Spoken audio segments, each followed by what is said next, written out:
Good evening, everybody. Thank you for joining us. Welcome to tonight's event. My name is Christine Schmidt, and I'm the Deputy Director and Head of Research at the Wiener Holocaust Library, logging in from London. We are delighted to welcome you to this evening's exciting panel discussion on interviewing and listening to survivors, which we have organized as part of our current exhibition, Genocidal Captivity, retelling the stories of Armenian and Yazidi survivors.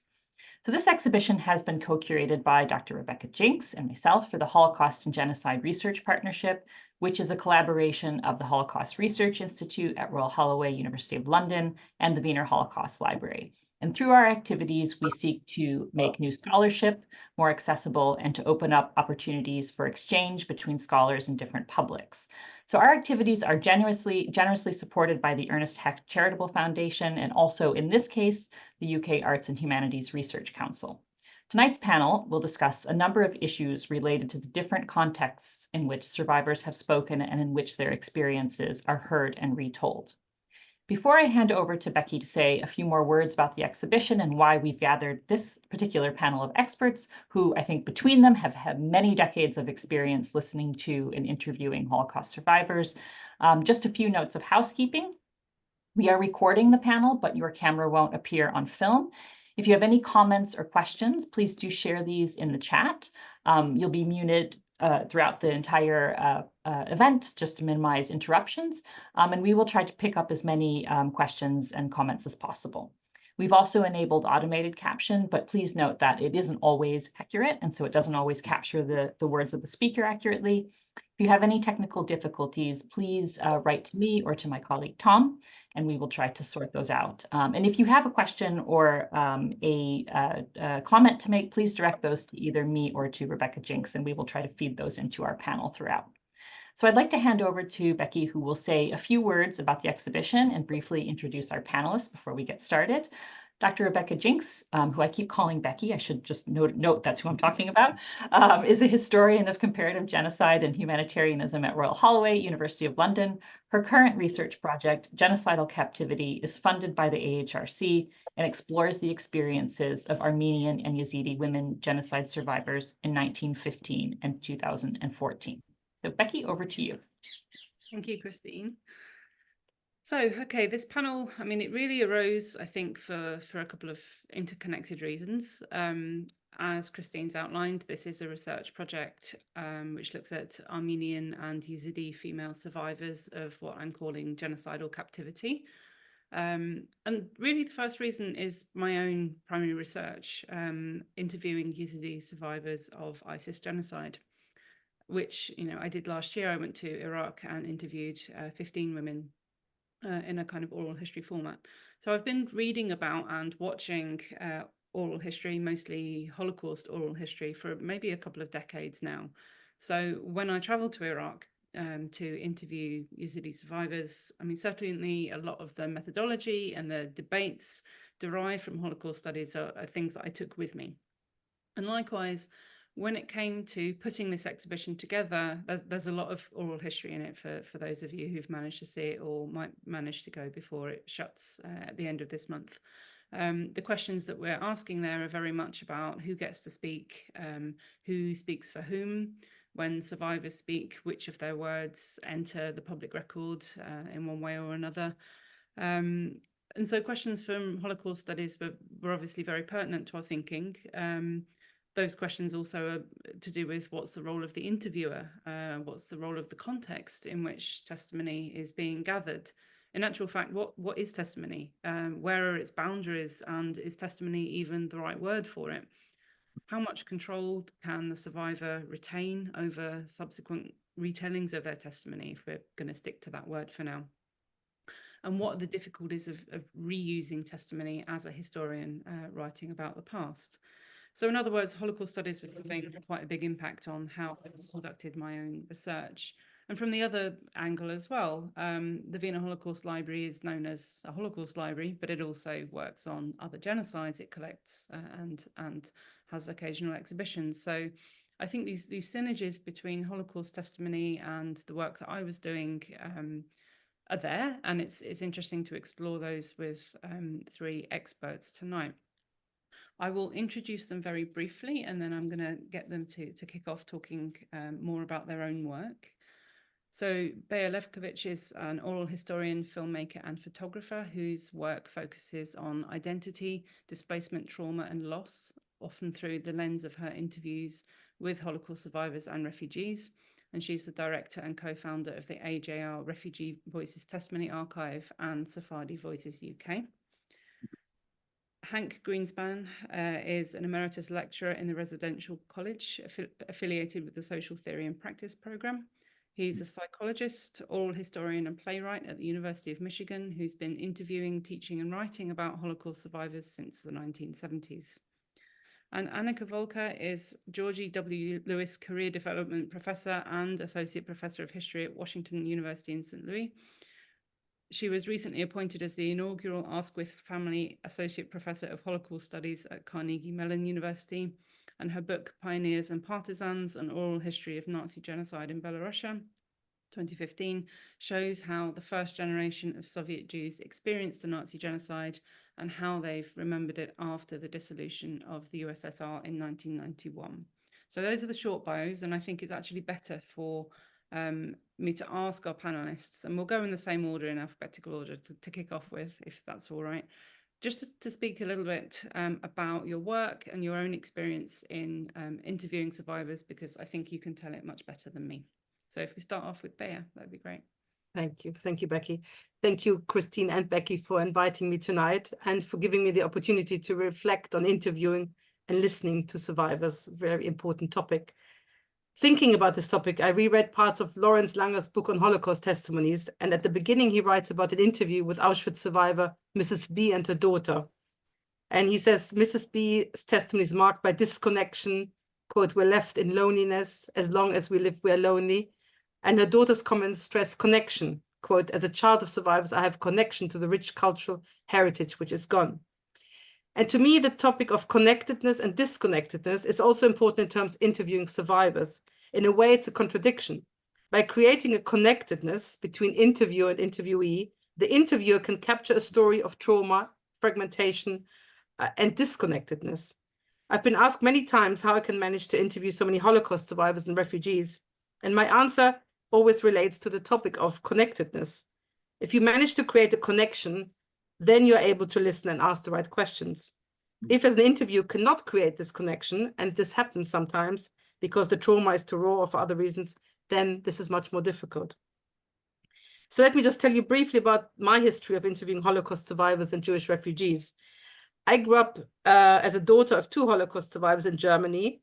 I always knew what had happened to them, but not in great detail.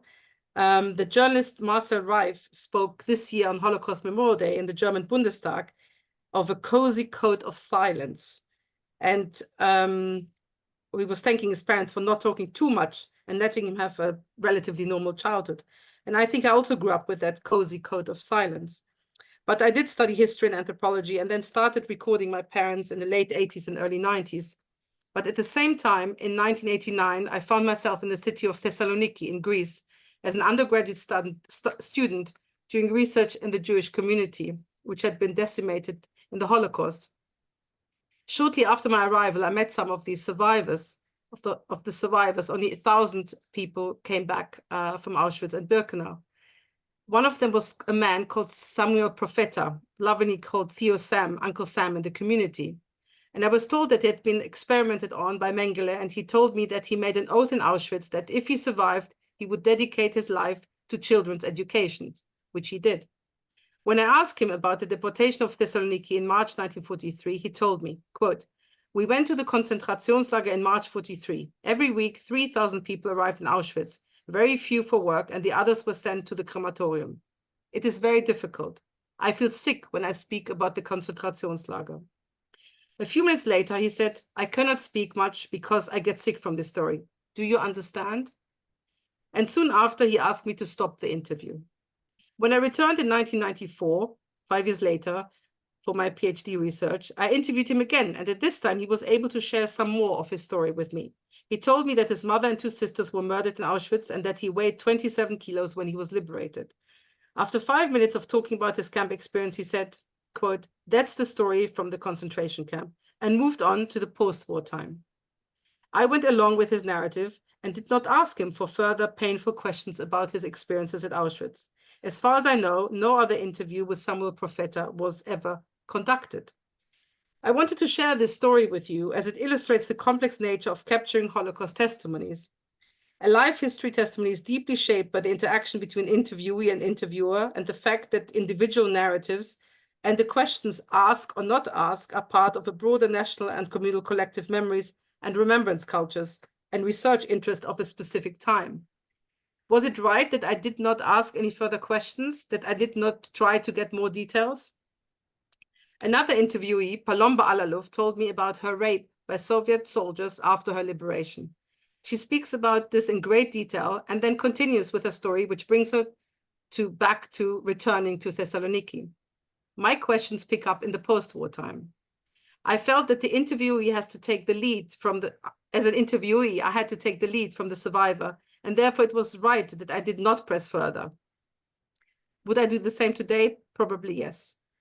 When I came back from Greece to the UK, I started interviewing for the Shoah Foundation and then set up the AGR Refugee Voices Archive in 2003, which has since recorded more than 300 interviews. Both projects feel the need at that point that many people wanted to give testimony and wanted to record their story. It was important that Steven Spielberg wrote a personal thank you letters, and many interviewees framed the letters and put it on their walls. And the same is true for Refugee Voices. We still have a high demand for interviews, which doesn't mean that everyone wants to be interviewed, but there is still a need for testimonies to be recorded. And I think that the interview project of survivors, any interview project of survivors, create agency and restore some of the disconnectedness experienced by the interviewees, as does the actual act of telling the story. To some extent, testimony and bearing witness gives meaning and restores a voice. It is therefore not surprising that so many Holocaust survivors have been sharing their testimonies in schools. The form of testimony, of course, has changed over time. Early accounts were collected by David Boder and by institutions such as the Wiener Library. 900 Yiscor memorial books were privately published from the mid-40s until the early 70s. And then from the 1980s, video testimony projects have emerged. But I feel the core of the value of listening and witnessing has not changed. I was privileged to interview human rights activist Helen Bamber, who went into Belsen as a nurse for the Jewish Relief Unit, age 20.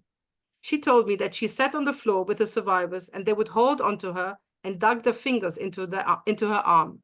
She understood that, quote, "They wanted me to listen and my role was to be their witness and say to them that that was my role. I cannot bring people back, but I can listen and I can be your witness and I will be your witness," end of quote. I feel this statement is very profound and encapsulates the essential role of the interviewer who works with survivors of trauma and genocide. Thank you. Thank you, Bear. Hank, do you want to pick up? Sure. There are so many things potentially to respond to, but I'm going to start with a story that some of you have heard before. I was very lucky, I think, that I began my work as early as the 1970s, because in those days, there was not a clear model of what an interview with a survivor was supposed to look like. You know, as B said, there were certainly earlier projects, I think especially of the historical commissions as well as those mentioned by B. But in general, this was pre-video in those days. And for me, it still would be. I'm not a big fan of the video approach. I still use audio for reasons we can discuss if you want. But I essentially, starting then, enabled survivors and I to wing it, to make it up as we went along in terms of overall method. And so part of what we winged was to meet as often as seemed mutually useful, which is, of course, a vague way to say a lot of different things.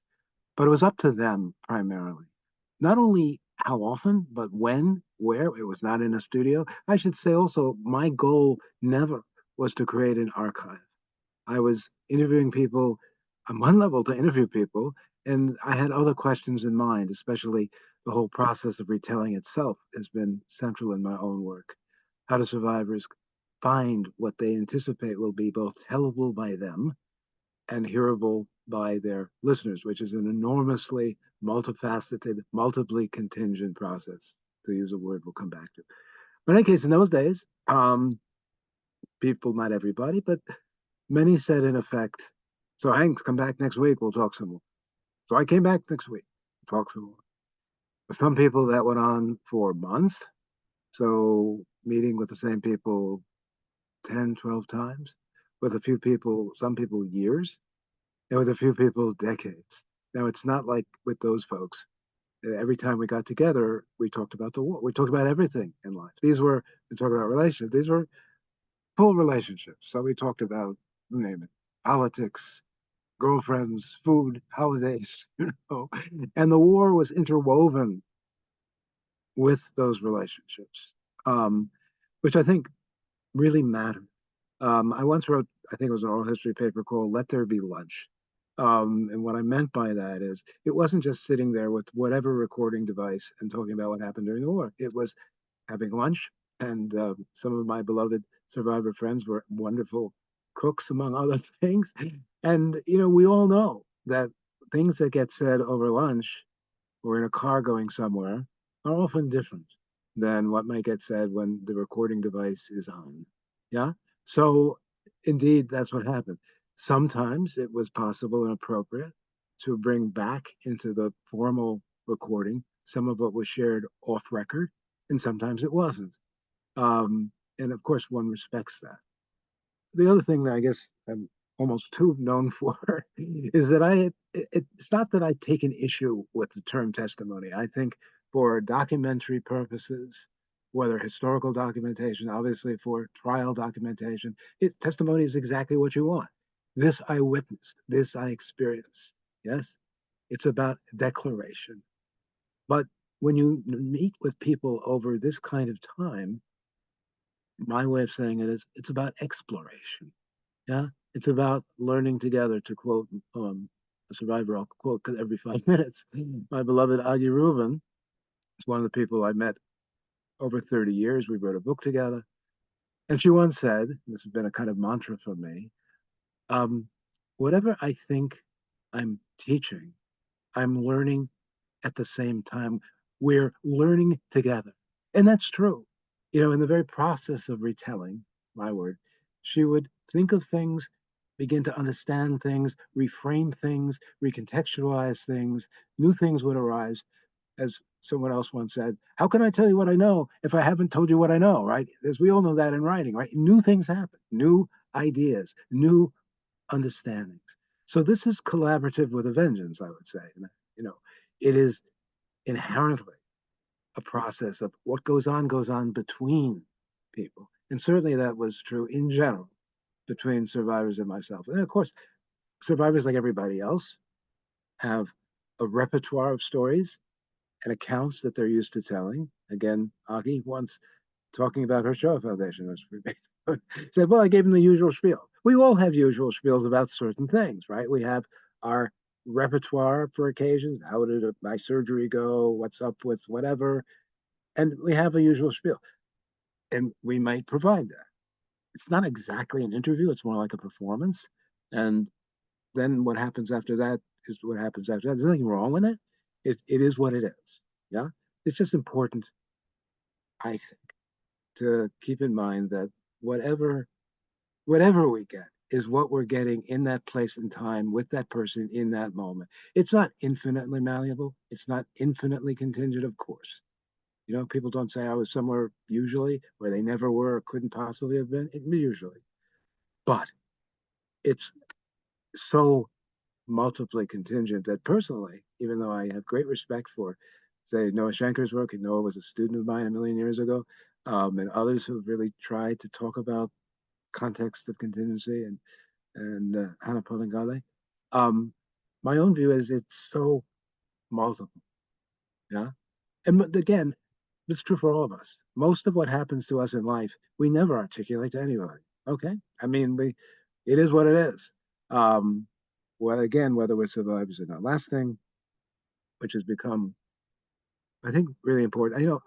I and my students through me, I guess, have learned tremendous amount from survivors. History is a small part of it.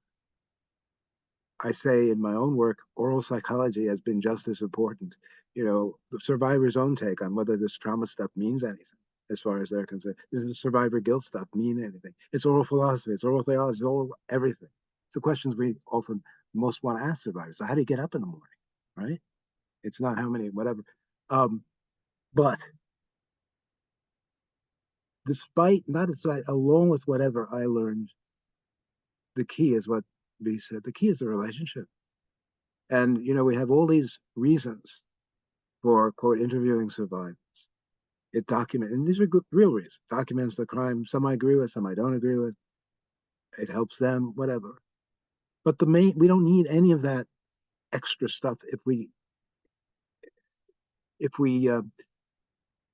to justify it.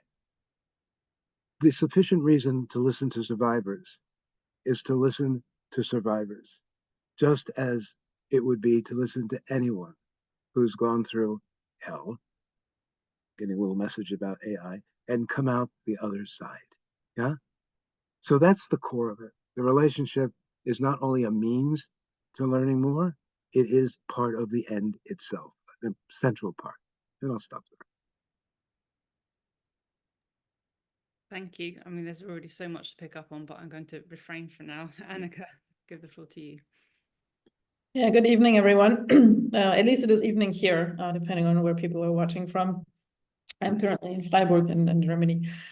I also want to thank you, the organizers of this panel, for getting us all together, because I think this is a conversation that we could always have, but it actually doesn't happen very often, that we do talk about what does it mean to interview survivors, and how do we as interviewers, what is our position in that context?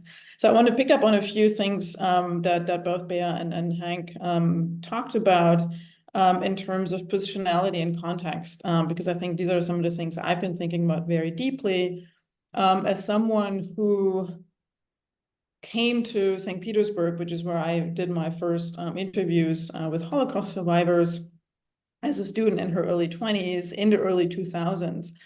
Thought about very often about what does it mean to interview Holocaust survivors at that time in that particular place as the person who I am. So just to start out with, I was born and raised in East Germany for more than a decade. And I really came to thinking about the history and memory of the Holocaust through activism around issues of compensation and reparation. I think that's an important kind of piece of information. How do we actually get to this moment of talking to survivors about often deeply traumatic experiences, but that are also very often politicized, that take on a political meaning in a particular context. And so when I was an exchange student in St. Petersburg in 2000, that was very shortly after the German government had finally passed a law on compensating former forced laborers, so mostly non-Jewish victims of Nazi persecution. But this was also at the height of the discussion about the so-called ghetto pensions, which affected many Holocaust survivors. And so when I came to St. Petersburg for a year on a scholarship, I contacted a number of organizations of survivors because I kind of wanted to know how people in the formerly German-occupied territories thought about the fact that it took more than 6 decades for German society to really kind of try to at least address the damage. I think there's no way to undo it or repair it, but it was a sign. And so through that, I realized, and through coming in contact with an organization of ghetto and concentration camp survivors who were Jewish, I realized that there's a part of the history of the Holocaust that we don't actually know very much about. And that was really in the German-occupied Soviet territories. So in the early 2000s, there wasn't very much literature about the experience of Jewish men, children, and women in these areas. And so kind of somewhat of an ad hoc basis, I decided to document these stories because people were telling me them over lunch, over some celebrations I participated in. Through my volunteer work, I was helping to translate documents for the applications for compensation and so forth. And so I started to contact individuals who I got the sense were willing to talk to me. And often, and this comes back to some of the things that Hank was talking about right now, is that often I spend whole days with these, at that point, very senior citizens. Many of them were in their late 70s, early 80s, and spend whole days with them, just making food, sometimes helping to clean the house, sometimes helping to kind of do some yard work, but also interviewing them. But again, many of these narrations kind of spilled over in these kind of more informal parts, or what we call informal parts of the conversation when we kind of write them up as research. But what I found is that often in those moments, it really came into my consciousness, into my awareness, to what extent it actually is meaningful who I am. Again, I was a young German woman, not Jewish, and I had all these questions. And people were, of course, wondering, like, why are you interested in this? And why are you asking me these questions? Where my neighbors don't know half of what you're asking me about. So these were often moments in which people were really sharing very deeply personal experiences that they had sometimes shared with their families, but where they were very well aware of the fact that the surrounding society was not terribly attuned to their history. And so it was, so these were some I think very important moments. It was also important, I think, to realize that I am still a German person who's sitting at the lunch table with an older Jewish man who realized I was a vegetarian at the time, was like, you know what? Hitler was a vegetarian too. And so we had a conversation like, what does that mean? Like, does that mean that I am potentially a Hitler as well? Or what does vegetarianism have to do with the Holocaust? And so there were these kind of snippets of experience that really were often as meaningful as kind of the so-called substance of the story that people would tell about their experiences in the ghettos, in hiding places, in partisan movements and so forth, that really made me become very conscious of that. And I'm going to do a jump fast forward where that question came back to me in 2018, where I was in Belarus, and I was trying to talk to people who had survived the burning of villages by the German occupation regime that destroyed hundreds of villages, often with their residents in barns, locked up in school buildings and barns, and creating these so-called dead zones. And so I was trying to talk to survivors of this experience, because I'm currently working on a project that's trying to talk more about the entanglement of the violence committed within what we call the Holocaust and the larger kind of German occupation policies in that area.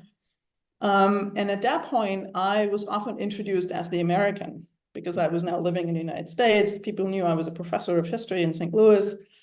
And it didn't feel quite the same. I mean, I was also quite a bit older at the time, obviously. But whereas in St. Petersburg, I think people often talk to me as somebody who could be their grandchild, both in terms of age, but also in terms of the relationship we developed. I was there often for several hours during the day. There, I was much more the American researcher who had some curious questions that they weren't really sure about why that was happening. And despite my quite elaborate explanation of what I was trying to do, it was a very different context, and it felt much more formalized in a way than my earlier work. And in part, I think that has something to do, and here I'm coming a little bit to the context question, is that in the early 2000s in St. Petersburg, which I now almost look back as kind of this golden age of being able to live and travel in the Russian Federation, the Holocaust was recognized as something that had happened, but it hadn't really become part of the kind of official memorial culture. So it was still somewhat at the margins, which I think at the time curiously gave people like me, and I certainly wasn't the only one, much more liberty in terms of who we could work with, how we could do it, what kinds of conversations we could have, because again, they often took place in rather informal settings. Whereas in 2018 Belarus, the way I was able to find these survivors was often through organizations of war survivors, because the history of the burned villages is part and is not really part of official Belarusian memorial culture, but there is still more an institutional framework for the way you contact these people. And of course, there's also Belarus, which was still, and even before 2020, a somewhat more authoritarian society. And so we had much less of that kind of freedom to explore the relationship with each other, because in some of the areas I was traveling was kind of the borderlands between Belarus and Latvia. I actually had a border guard sitting in the car that we were using, and he was waiting outside to make sure we don't try to cross the border, even though I assured him that I'm a EU citizen. I can probably do whatever I want. But it did impact, I think, the way people saw me, right? I was much more associated with an authority that might have some kind of impact on their life once I've left. And so the interviews I was able to conduct there were very, very short, and by far not as deeply personal as I would have liked. So I'm actually not quite sure what to do with these conversations.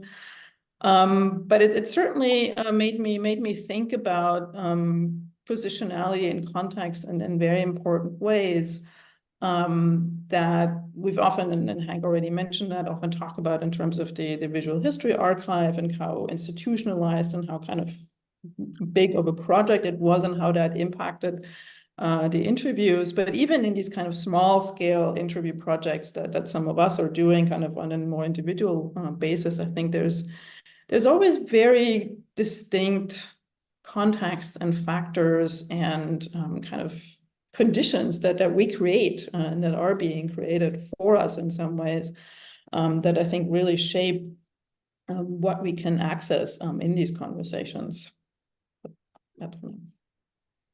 Thank you. You've all given me already so much to think about. And there are, I mean, you all spoken, I suppose, in various ways about creating connectedness and relationships with interviewees in different settings. And I think context is coming through as well very much, whether that's the kind of space that you're interviewing in, the kitchen or otherwise, whether it's an institutional project or something that you're doing yourselves, and the kind of political setting as well, I think is incredibly important there. So can I actually perhaps invite you to think or to talk a little bit more about methodology and how you think your methodology has shaped your interviews? Now, whether that's questions that you decide to ask, or perhaps we can also talk about tech here, meaning audio, visual, you know, the impact that has. As an aside, when I was trying to figure out which recorder to buy and which mics to buy and did I want mics and all that kind of business, the oral historian who was advising me on this said, get this mic, it's brilliant. I once did an entire interview where you know, they've got a 2-meter lead and she was cooking us dinner whilst doing the interview, and it didn't disrupt the audio at all. So there's all of those kind of kitchen crossed with tech geekery questions as well. So who would like to pick up on that first? Go for it. I just quickly, thank you, because there's so many things I want to say. But I think the question of technology is linked to this encounter and what sort of encounter it is. And for me, very similar to Annika, I was a young researcher in Greece. I spent lots of time with people. I had a little tape recorder. I would take it out, say, can I talk? Can I record now? Then people, you know, and got amazing material. Wasn't really looking for Holocaust stories, but then interviewed people who wanted to speak, and then, you know, ended up with these stories. But I think when you come with a video camera, which of course is very different for the Shoah Foundation or for Refugee Voices, there is an advantage, is that it's a very clear space, and you know, the person knows it's being recorded and it's being used for something. While my problem in Salonika, I felt when I came home and I started writing this up for the book, I wasn't quite sure whether people were really happy to share what they shared with me, with the wider world. And so I think there is a sort of connection between audio and video. The video has a sort of more formal setting, which might impact, of course, on what people tell you. But on the other hand, as an interviewer, you also have the certainty, then a more certainty that is for public use. So, quick comment. which ties a few things together. I mean, one advantage, and I think video is cool too for various purposes. One advantage of audio is that, and this goes with what I said about collaboration and meeting with people, is that part of my practice was to bring parts of interviews to later interviews so that the survivors and I could think about them together. And I actually did my own transcribing in those years too. So as we all know, transcribing takes a long time. But in that process, I heard these voices multiple times and all the nuances. And of course, I heard all the things I wished I'd asked and didn't, and all of the things, oh my God, I missed the boat here. But knowing in most cases I would be back, opened the possibility of bringing a particular section, not a long one, to the next meeting and talking with a survivor and saying, you know what, I think it wasn't clear. Can we revisit? They love that, I have to say. They love that process of working together to better understand mutually. And often enough, it opened up whole new memories and issues which were not in the original or the earlier interview. And it obviously I would say, more than anything, cemented the sense of working together, of learning together, of collaboration, in a very concrete, practical way. So, their interpretation, which was part of it, of whatever may or may not be the final word. Mine might not be either. And I think, when one comes to that, it's often interesting and useful, if they're not quite in tune with each other, to mention both. Survivor said this about whatever. To me, it seemed kind of like that. And there we have it. It's all, and who knows what the bottom line is. But anyway, that's brings together collaboration, it brings together technology, etc. So. Yeah. I mean, just very briefly, I also have never used video, mostly because I didn't have access to the technology at the time. Again, my first interviews were somewhat of an ad hoc situation. I kind of had to cobble together my technology as I was in St. Petersburg at the time.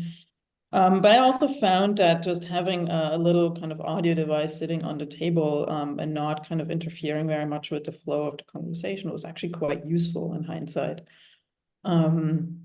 Where I imagine if just drawing on some of the experiences I have in working with testimonies created and then collected and then recorded and archived by the Visual History Archive, they often feel more like performances and somewhat rehearsed in some ways even. And I think that doesn't make them bad, it just makes them different, right? I mean, there's different questions that I think we can bring to these testimonies than we can to what I would also say is more kind of the traditional kind of oral history, which is really oral history.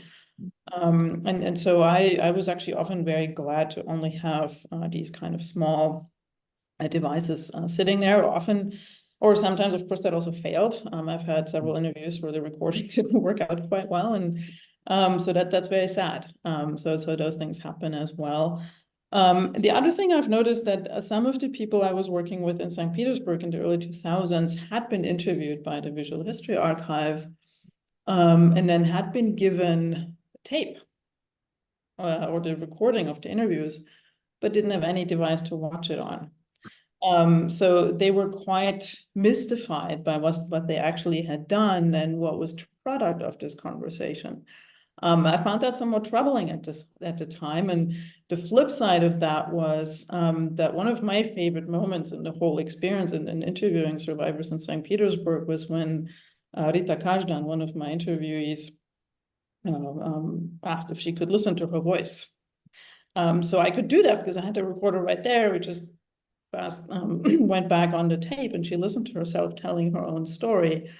And that in turn kind of facilitated a whole nother conversation for her to be able to speak about the fact that she hadn't really talked about her experiences because she had was worried that somebody would talk about her as like a fallen woman because she had been in a partisan unit during the occupation, and often in the Soviet Union, people were then kind of suspected of having prostituted themselves to survive. And so she had never really talked about her experiences, but then she could kind of listen to herself telling that story. And I think that was some kind of, I don't know, validation is the right word, but I think it was some knowledge that somebody has this story now and can tell it to other people. I think that was a very, very important moment for her at the time. Yeah, I mean, to me, that was also really illuminating and thinking about how do we approach our desires, because obviously we want to show the faces. We want to have a talking head that we can put on a screen, that we can put in an exhibition, so that other people can watch it. But I think that also creates conditions that shape the story in a particular way, right? So balancing that with those other kind of interests that we may have is quite challenging. Great. That's Can I just respond to this? I think it's important to differentiate whether, you know, it's a project which centers on you as, you know, like in my Salonika, it's you are doing the research, you have the connections, or it is a bigger project like Shaw Foundation or Refugee Voice, any other oral history project, where some people, they are quite happy that somebody comes and takes a testimony, an interview, and that is it in a way. You know, I've had situation where somebody, you know, wants to be interviewed, and I interviewed them and said at the end, they said, thank you so much. Now I've told this story and I will never have to speak again. Right. You know, so I think, you know, each project is different, and exactly the project when you are so involved and have these long conversations is quite different from the other thing. Yeah. Isn't it? All of which I think is just to say there's more than one way. And, you know, it does seem to me that more or less one way or one taken for granted, a presumed way, has kind of dominated the field, you know, and dominated this work. I know survivors that I know typically expected, and some of my younger colleagues who tried to do a version that was more like me, the survivors were surprised. Wait, you want to talk with me more than once? I mean, I totally agree with you. For many survivors, like once is enough already. You know, I'm done. Let's move, and that's absolutely right. And for others, it's like this belief in a way that it could be anything other than that. And you know, whether they're inclined or et cetera is again multiple. So yeah, you know, in my liberal hope, it's just that we realize there is no one way, and for different purposes, and there are obviously pros and cons, et cetera, no matter what you do, I think. Thank you. Let me chuck in a more difficult question perhaps then. Bear, you mentioned asking further questions on painful topics and pressing, you know, the question of where to press or not. We've had an audience question in from Adel, who's a Yazidi from Iraq, and he's worked documenting the crimes that were committed against the Yazidis. I'm not sure if Yunus had or not, but he's worked as an interviewer and interpreter. So the question there is, when the interviewee, or in your experience, has reached a point that's very difficult to tell, how do you deal with that? Would you know, how have you dealt with the situation perhaps when an interviewee has wanted to stop or has started crying? How do you deal with issues that survivors perhaps don't want to talk about, and either facilitating that or letting them be? What have you done in those situations? Who'd Should like I kick off? I mean, for me, I have to say the interviewee is always the center, and you know, my aim is to go with anything which is good for the person. So you know, if I feel that the person, you know, I ask a backup question and I feel the person doesn't want to talk about it, I am not going further. That's what I did in Salonika, and that's probably what I'm doing now. Maybe I'm a bit more probing with one or a second follow-up question, but you know, the narrative is the interviewee's narrative, and that is my priority in a sense. The question is, sometimes you don't know how far, and it depends on the purpose of your project. You know, if it's a more recent genocide, of course, it's much more important to document those details. While if you interview a Holocaust survivor who's retired, at this point, maybe that's not as important. So it's easy for me to say that at this point, if somebody says, I can't remember, and I ask another question, no, I can't remember. Why do you ask me that question? Of course I will stop. But that, I think, is the skill of a good interviewer to kind of help and facilitate the narrative while not pushing a person into a direction they don't want to go.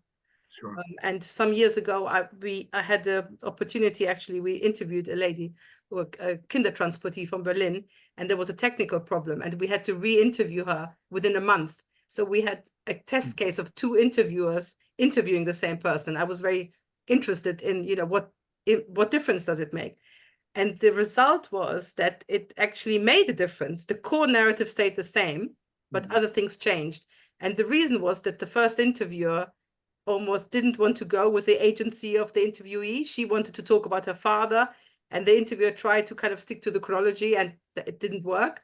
But nevertheless, although, there were things which didn't work, the chronology stayed the same. So, yeah. Yeah. I mean, very quickly, I can't think of a single survivor over all these years who didn't at some point tell me, I'm not telling you everything. I'm not telling you everything. Even people I knew over 30 years, people I knew, I think, quite well and knew me quite well. There's always things. And, again, survivors of hell may not be overly unique in this way, but definitely. But of course, I agree in principle. I don't push. There's a famous Landsman Bamba episode that everyone kind of jumps on Landsman for the interview with Abraham Bamba, the barber. Push, push, push. If you see the outtakes that aren't in Shah, the relationship doesn't look quite the same as it does as presented in the final film. They had more of a relationship, in fact, and Bamba had talked about some of that. So it wasn't like Landsman was coming out of nowhere and nudging, although, there are issues. But I think we probably all agree, this is not a humane endeavor, I mean, what's the point? So yeah. Yeah, I mean, I don't have much to add. I mean, I would also not press anyone to talk about things they don't want to address.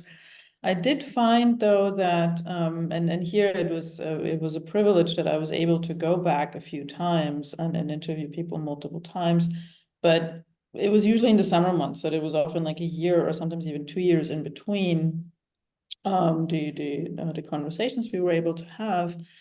That sometimes I found, for instance, with one man who survived the mass shooting in Beslankovic in February 1942, and was then hidden by a family that his family had known before the war, and he had stayed in touch with them for decades. I mean, since then, and the granddaughter of those people were actually at his house at the time that I was there once. And so she was in the room, and his wife as well. And at some point he told a story that he had never told me before in the 2 interviews we've had before. And he was telling it to those people, like he was telling it to the 2 women who probably already knew it, who probably had heard about it before. So sometimes I've found that really just the ability to have somebody with you who you trust, that's not the interviewer, made a huge difference. I mean, there was 1 or 2 situations that I can only relate from my own experience, but I've heard it from other colleagues that they found that working with survivors and being open to somebody else in the room is actually quite helpful, I think, in a way for the survivors.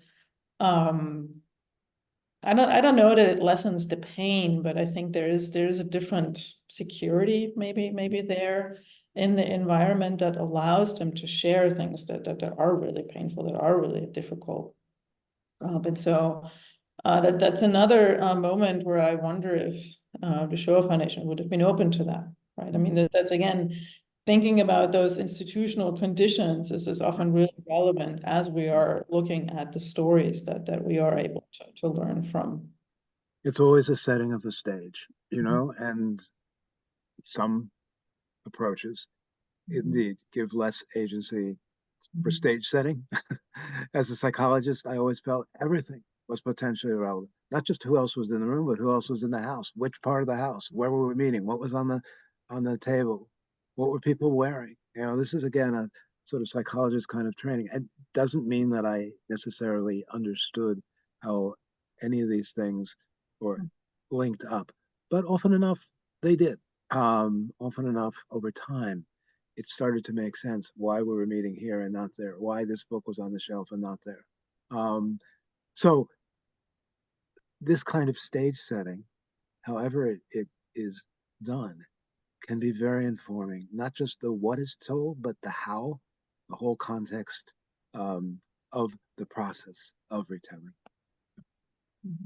Can I just add to this? I think one of the challenges of interviewing for the Shaw Foundation was they had all these questions and all the pre-interview questionnaire and all the questions. And as an interviewer, that's very, very, it's an impediment, the way I see it today. If you come to somebody with hundreds of questions, you can't really listen properly. And listening means you have to really engage with the survivor without having hundreds of questions in your own head. So I think that's, for me, an important in my methodology. I think now I go in with less questions in a way and really more on the focus on listening. And I once, some years ago, actually, I did an interview together with David Cesarani for Sephardi Voices, and this was with the survivors who was on the Exodus, and we did a sort of joint interview. And he had very concrete questions, and I was sitting there, let this woman talk, let her talk. But of course, his perspective was completely different. So then he left, and I could just continue with my interview. But yeah, different approach. Let me pick up on a few things here, if that's all right. So I think certainly the context in which someone's told the story before is really important. And for me, some of my interviewees had never told their story before, or very few times. But for most of them, they'd told it in very specific formats. And that's the one that Adele was talking about. It's one where one has to give one's testimony in a quite a legal framework, firstly for crimes documentation, and secondly, in terms of eligibility for compensation. So in terms of coming with reams and reams of questions, that's certainly what tends to happen in that format of interview. And I think that's what my own participants were expecting. And I found certainly that there are different personalities here, but slightly older women were much more fluid in their speaking, more confident in telling their story for themselves, because I asked them to, insofar as they wish to. Younger women, by which I mean sometimes even teenagers, kind of wanted me to ask the questions, and they wanted very specific, short questions. So a related question for you really is, what difference do you think the age of a survivor has on their retelling? Do you find the same as me? And you could interpret that either as the age in which they survived, or the age in which they're telling, and then perhaps a temporal distance from the event as well.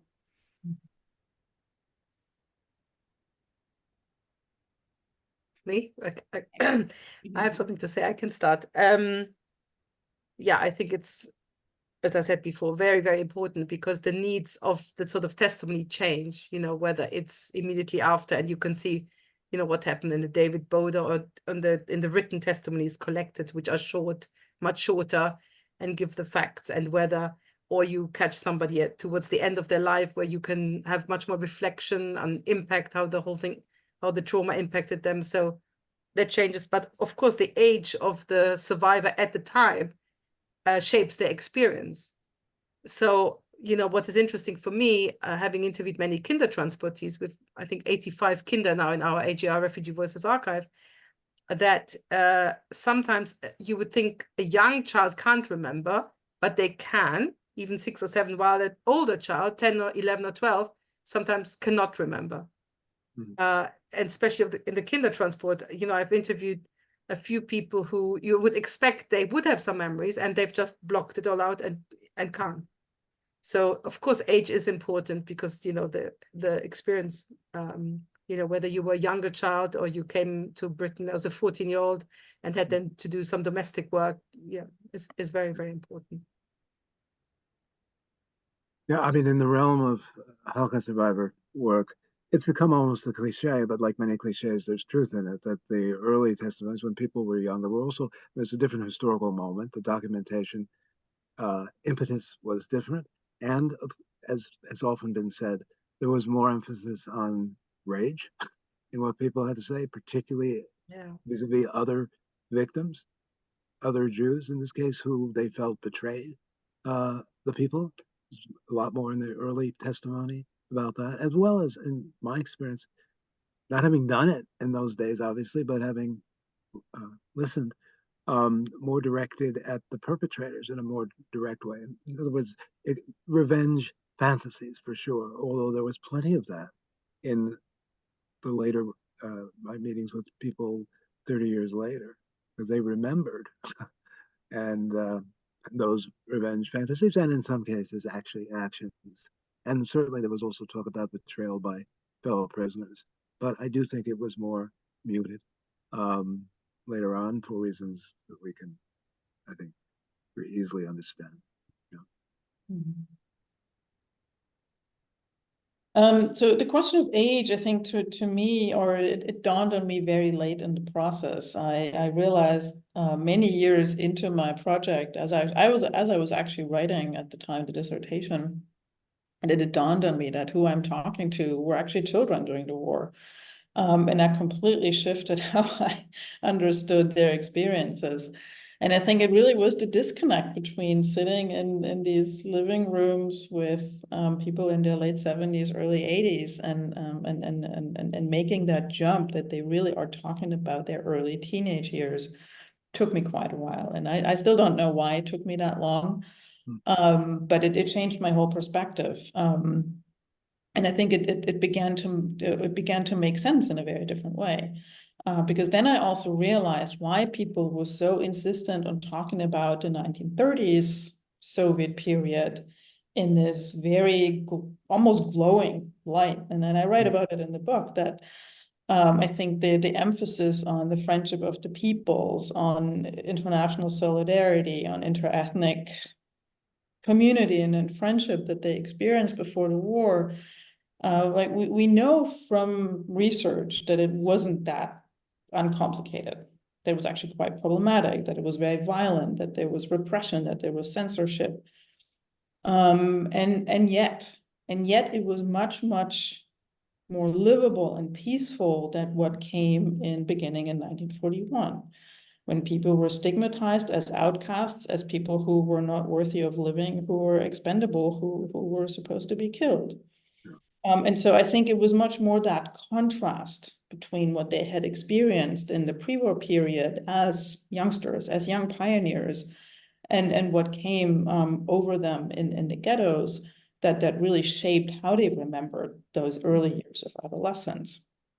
And so it eventually became one of my major research focuses, really to think about how do people make sense of their own experience. But it was really a recognition that was very powerful, and I think it also really would have shaped probably my interviews differently would I have had that recognition earlier. Interesting. I mean, that's one of the not quite a failure, but it's certainly one of the things you wish you could go back in time. Yeah. Yeah. I remember having a similar point, partly with my Armenian material, because I was looking at records of women who had aged, and so the exhibition has quite explicitly, you know, the name of each person and how old they were in either 1915 or 2014, because the images that you see are not the images of people who survived at that particular time. It's a jolt, isn't it? It's interesting. Yeah. We're running kind of tight on time, but I want to ask one last question, if that's all right with everyone. And it's about impact on survivors and on yourselves, I suppose. So how do you think that your approaches and your interviews have impacted the survivors that you've worked with? And then if I can turn it around, how has that relationship or those relationships impacted you? Hank, you're shaking your head. No, I mean, there's so much, you know, yeah. I'll try. I mean, a couple of little stories. I think that's probably the best way because it still varies, and there's so many different versions of these stories. Of course, I'd like to think, and I think it's true to some extent, that these are important relationships. Obviously, they were important relationships to me. They were as important as any relationships. I mean, in my life. Um, in the case of certainly people with whom I met, hung out over years. I mean, so it's what can one say? Um, I'm trying to think of how this bears, but you'll figure it out. Something I learned after one of the survivors died, someone I often cite, a guy named, in my work, his name is Leon. And he's one of the people who I often quote. Turns out Leon is a pseudonym. And early on, many of the survivors didn't want me to use even as a first name. It's not like the Yale model, first name and initial. They really wanted to be anonymous.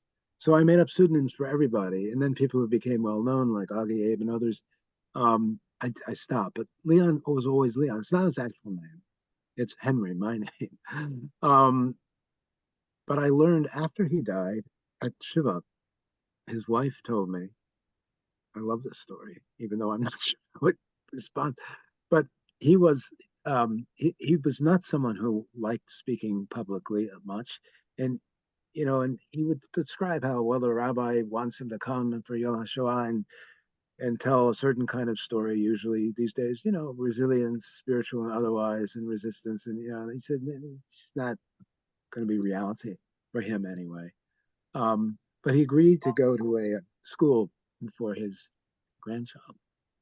And he said, or his wife told me, that he introduced himself, I know he got away with this with his grandchild there, as Leon, even though it's not. And she said that his explanation for doing that was that he didn't want this line of kids who had the assignment from their teachers of you have to interview a Holocaust survivor. So it was his way of preserving a kind of anonymity, yes, I suppose a mask, and so how does that speak to how it affected them? I guess it's all selective, and um, I had the privilege that people in significant number, but not huge. I wasn't interested in huge. You know, trusted someone like me enough to hang in. All different. Some relationships were more professional, I would say, and some were more personal. Um, the privilege of my life that people were ready to do that, and these relationships happened. How it affected them, it's I think pretty various. Depends on who you ask. Um, Again, Leon's wife said that having seen the transcripts of our interviews and several others, that wow, he was really him with you. I don't know if that's true, and I don't know whether he would have thought that's true. It wasn't his real name, so who knows?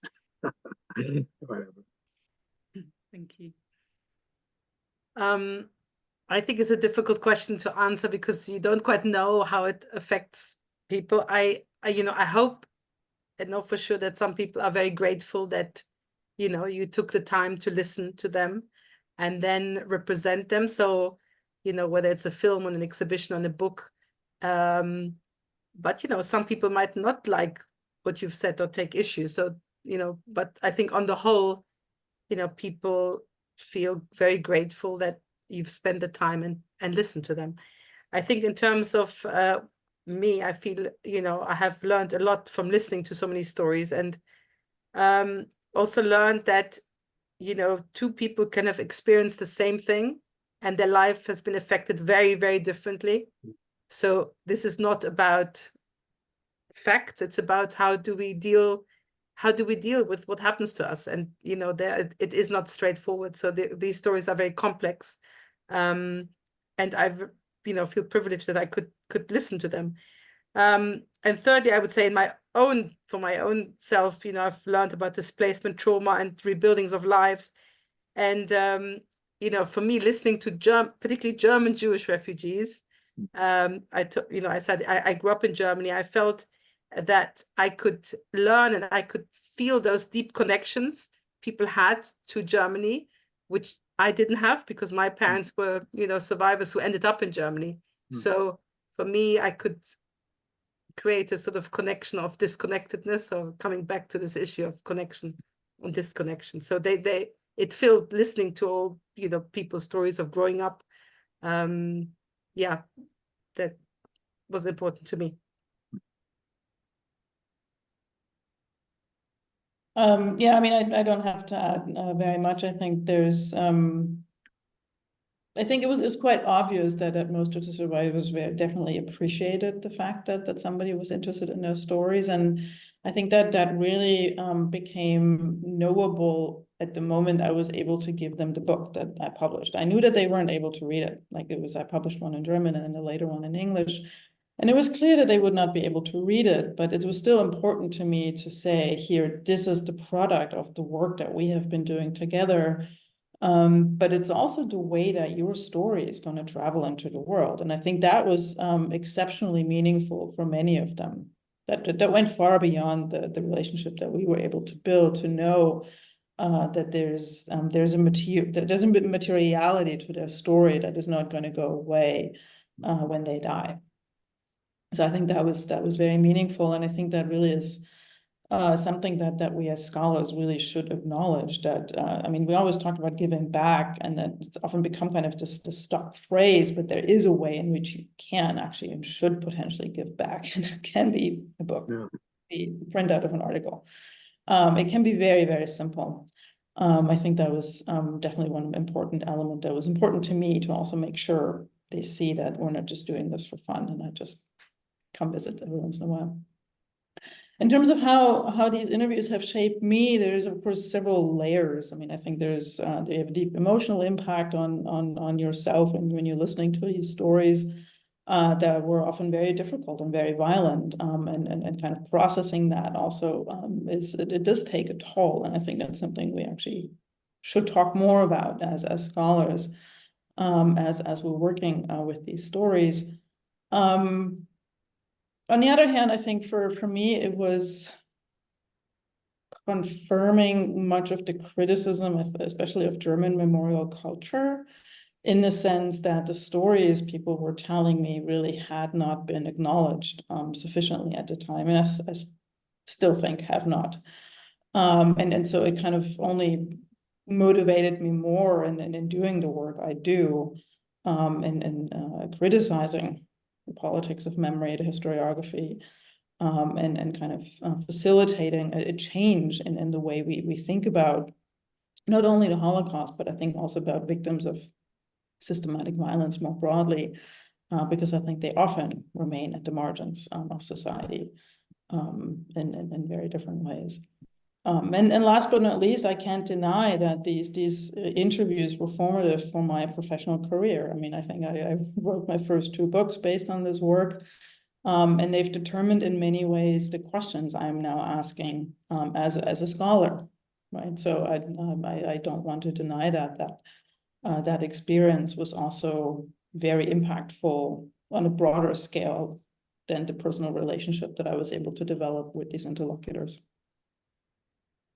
May I add one quick bit, because it bears on our work perhaps in general.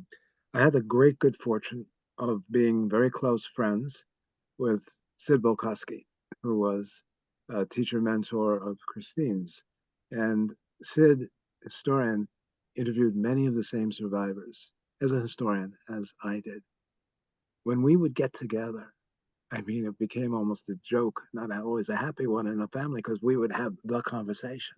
So Sid and I would retreat to the corner and go on for hours about, well, Sid said this and Agi said that, and Leon, and it was so essential, I think, in my work that schmooze was able to happen, and to, go back and forth and make sense together of what was going on. So probably for all of us who do this kind of work, if we're lucky enough to have someone like that, and I think, in a way, secondarily, my students, and the chance to talk together about what's up with this person or that person, it was essential. I think doing this too alone is not a good idea. So thank God there was Sid in my life also in those years. Can I just add one more thing? which we haven't quite discussed, is, what you do later on and how these stories live on. So, for example, in my case, I edit films and make films. So often, I feel the interviews are not here, but I sit for hours and hours and listen to the testimony and, make it into something. So the stories remain. And even in my family, some people get quoted because they appear in some film somewhere, so there is a sort of afterlife that as well. I think you've just described my summer. That's roughly I need to start writing my book, so I will be listening again and again and trying to make it into something. So thank you. You've given us all an awful lot to think about. And I think it also turned full circle in that we began speaking about connections and we ended speaking about connections and collaborations as well. So thank you to all of you for joining us, and everyone. I'm sorry that we couldn't get to everybody's questions on the chat, but thank you for them anyway. You've given me even more to think about there. So I think that's it. Thank you very much. Yeah, just wanted to say thank you. And Becky, you escaped answering the last question, but I see that we're way over time. So we'll have to have another conversation about that another time. So again, thank you on behalf of the library to all of our panelists and of course to all of the audience for joining us. I feel like we could have many more conversations about this topic, and hopefully we will. So thank you very much. Peace. Good night, everybody. Peace, everybody. Thank you.